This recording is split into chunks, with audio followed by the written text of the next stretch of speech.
Saori Kido é uma jovem de 24 anos que acaba de tentar suicídio ingerindo uma grande quantidade de medicamentos que utilizava para tratar depressão. Felizmente, foi socorrida a tempo, levada ao hospital pela sua mãe. Mas o que leva uma pessoa a cometer um ato dessa natureza? Será que existe algo que possa ser feito para prevenir esse desfecho? No vídeo de hoje, vou responder alguma dessas perguntas e destacar alguns elementos essenciais que todos precisam saber sobre suicídio.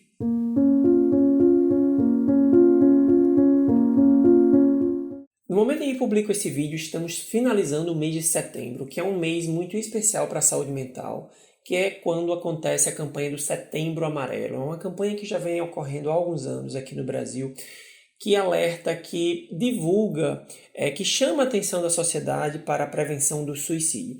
Suicídio que é um problema imensamente importante para todo mundo, é um problema de saúde pública para o nosso planeta. Isso não só pela quantidade das pessoas que cometem suicídio ano após ano. Para você ter uma ideia, atualmente o suicídio é a quarta maior causa de morte entre jovens de 15 a 29 anos, mas também pelo impacto que ele causa nas pessoas que ficam, as pessoas que são ligadas àquele que cometeu suicídio. Para você ter uma ideia, as estimativas para cada suicídio, 18 pessoas são afetadas, sendo que 6 são profundamente impactadas. Né? É a família, aquela pessoa que tinha uma ligação afetiva com quem cometeu o ato, né? Profissionais de saúde, entre outras pessoas.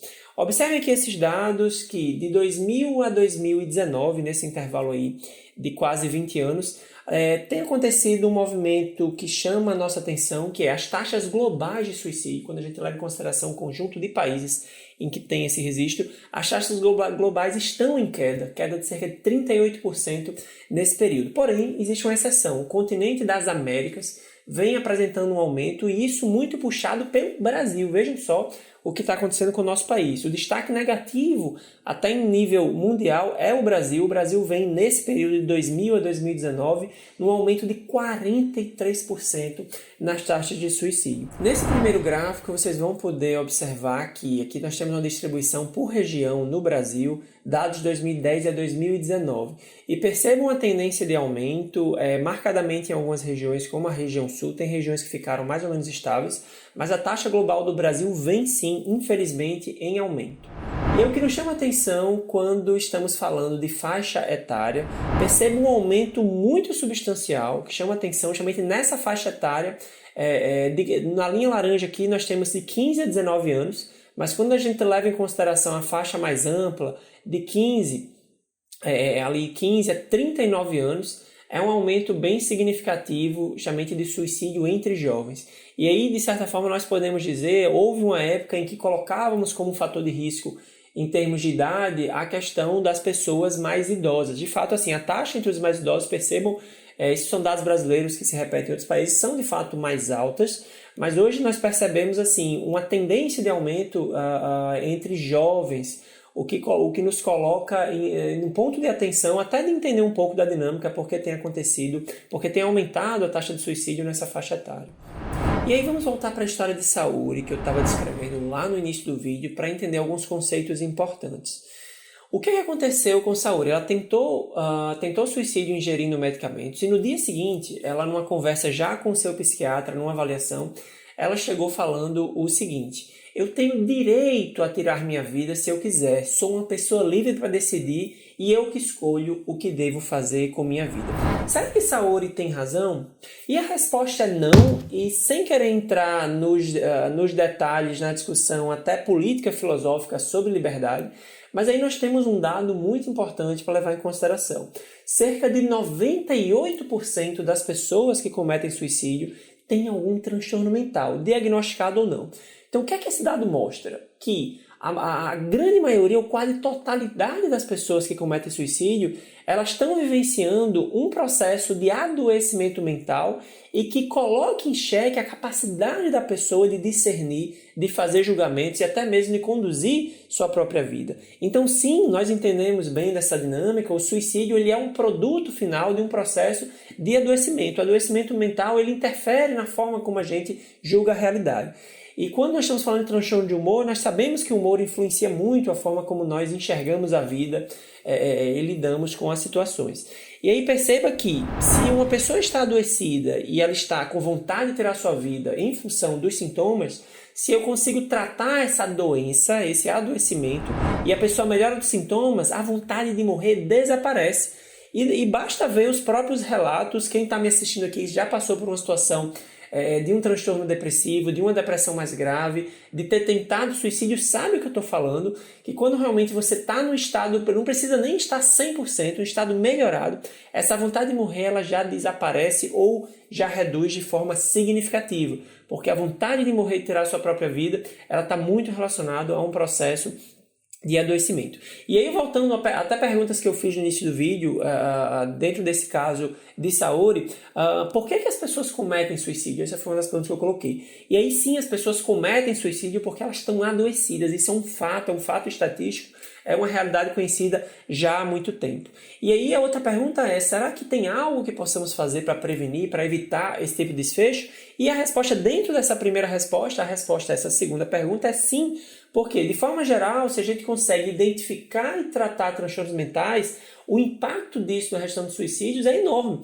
Inclusive, nas discussões que existem sobre taxa de suicídio nos países, entra muito o debate sobre como o sistema de saúde, eu falo de forma ampla, tanto público como privado, está conseguindo lidar com a saúde mental da população, conseguindo identificar os casos, tratar adequadamente, o quanto essa população está conseguindo ser informada, o quanto os estigmas e preconceitos relacionados à psiquiatria e à saúde mental estão sendo combatidos para que as pessoas sejam tratadas adequadamente. E ainda tem uma estratégia específica quando a gente está falando de diminuir o risco de suicídio, além de eu tratar adequadamente, eu identificar os casos agudos de risco de suicídio.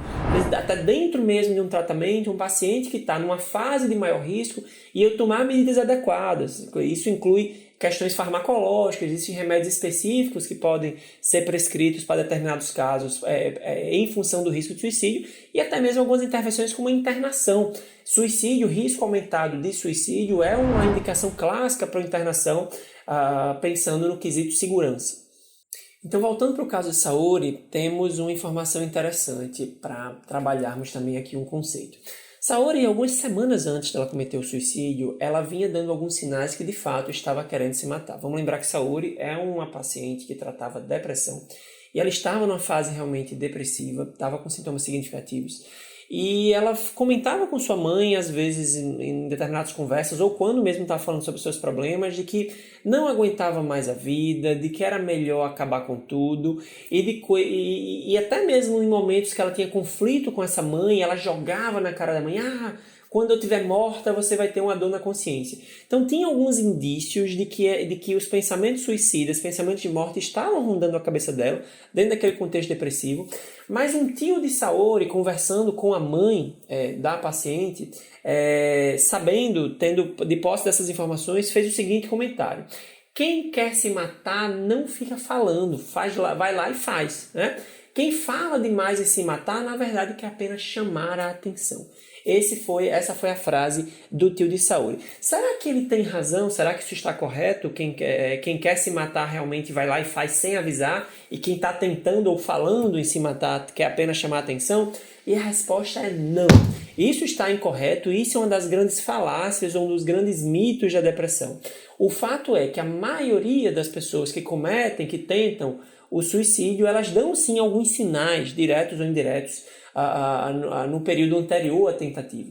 E é esses sinais que a gente como profissional de saúde que lida com saúde mental, os familiares precisam estar atentos para a gente poder estimar esse risco e fazer as intervenções. Então a gente precisa ter muito cuidado com esses estigmas de tipo, tá querendo só chamar atenção. O chamar atenção ele pode estar incluído no ato, dentro de uma dinâmica psicológica complexa, além de um determinado relacionamento, mas nós não podemos subestimar o risco de suicídio, especialmente em pessoas que estão no processo de adoecimento mental, como a depressão. E ainda no caso da Saori, agora indo para frente, né? A gente viu a tentativa, a gente estava discutindo o que aconteceu antes da tentativa, e aí se passaram alguns dias, algumas semanas, Mas a mãe de Saori, ela continuava muito tensa e preocupada. Afinal de contas, foi bem traumático para ela lidar com aquela tentativa de suicídio da filha. E ela estava com medo, naturalmente, de que isso voltasse a acontecer. E conversando com a sua irmã, a mãe de Saori, desabafou, confidenciou que, de certa forma, ela tinha muito receio de abordar com a filha esse tema, de falar sobre isso, de checar o que ela estava pensando sobre isso, porque ela tinha medo de estimular Saori a cometer novamente suicídio por estar lembrando a ela, né? O fato dela perguntar para Saori sobre suicídio, falar sobre suicídio, isso estaria encorajando a paciente a cometer suicídio. Será que a mãe de Saori tem razão?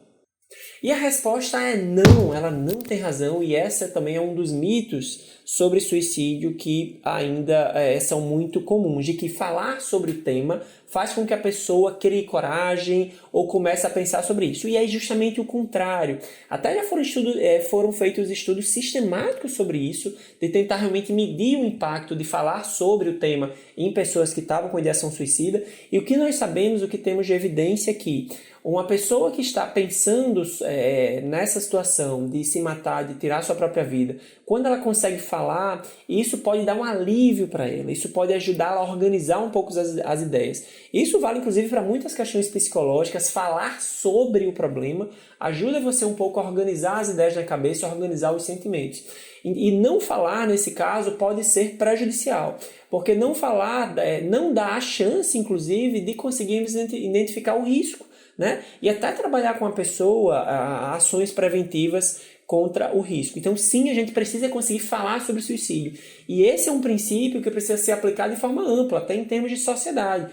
A questão do suicídio ainda é um tabu muito grande. Quando se fala em suicídio, isso desperta sentimentos de tensão, de apreensão na maioria de nós. Mas precisamos ultrapassar essa barreira e entender que falar sobre isso aumenta as chances de a gente conseguir cuidar melhor dessas pessoas e identificar melhor os problemas. E assim chegamos ao final do vídeo de hoje, em que falamos sobre suicídio, esse tema imensamente importante e tão necessário de ser debatido e conhecido por todos nós. Se você gosta de conteúdos como esse, se você gostou do vídeo, se inscreve no canal, deixa o like aqui embaixo, que assim você vai ajudar esse canal a crescer e esse vídeo chegar a mais pessoas. Se ficou alguma dúvida, deixa aqui nos comentários que eu vou ter o maior prazer em te esclarecer. Até o próximo vídeo.